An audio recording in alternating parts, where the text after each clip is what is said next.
Yeah. So value is, you can't just have an observation. You need to tie it back to the pain points of your prospective clients and customers. Because at the end of the day, we don't go to LinkedIn to just be entertained. We do that to YouTube. We do that to other places. That's true. Platforms. We go to LinkedIn to learn. And what are you learning? Well, you're not going to learn if somebody's just sharing how they ate their eggs for breakfast and that they didn't like the taste, because that's an opinion. I didn't like the taste of my eggs. You want value. You want somebody to give you something, right? Yep. So that's the key and probably the biggest ingredient to being a thought leader. You got to have something that changes somebody's life. Now, to be fair, you can have observations and they can have some, roundabout way of giving value to people, perspective widening thoughts. But often when value is going to be one of these things where you're sharing a really practical, actionable step.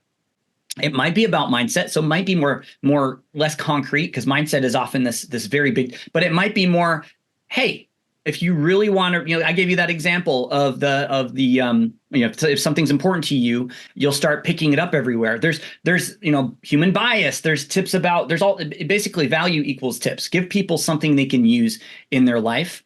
And it's going to look different. I think a lot of people make this harder on themselves than they need to. Like, well, I only have like 3 things I could teach people. You would be amazed at how much you can teach people once you break up your knowledge into smaller and smaller and smaller pieces. Right? Like, the average Joe might not think they can teach anyone anything, but if somebody who's a few steps behind them follows them for any amount of time, they'll start picking up on things. Those are the things that are valuable to people. What are those things that you've learned in the last year, 2 years, 10 years, 20 years that people behind you need to know? That it might be mindset, it might be less, it might be more practical things, financial advice, it might be whatever your thing is. And here's one more point. The value needs to be contained within the realm of what you want to be known for. So I know, for example, Brian, you work with a lot of coaches. A lot of coaches listen to your podcast. If you're a coach, you don't want to start talking about how you saved money on a house using this step. You don't want to share value about how you save money on a car, or this is the best way to do X, Y, Z. You want to stay in the lane of what you want to be known for. So that's important. It may go without saying, but you just want to make a point not to get too blurry around the edges. And because it's something, honestly, a lot of us do when we're learners.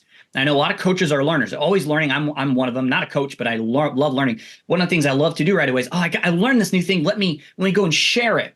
Well, a lot of what I'm learning has nothing to do with video marketing, has nothing to do. Right. I'm not going to go and share that. So one of my challenges is reining in my knowledge, what I share, my value, to keep it within the 4 walls, 4 corners of what does my audience want to know. Why are my audience, why are they following me? They're following me for actionable, concrete steps about how to get into video, how to solve their problems, how to get leads with video, all that kind of stuff. So I got to keep that value within those 4 walls.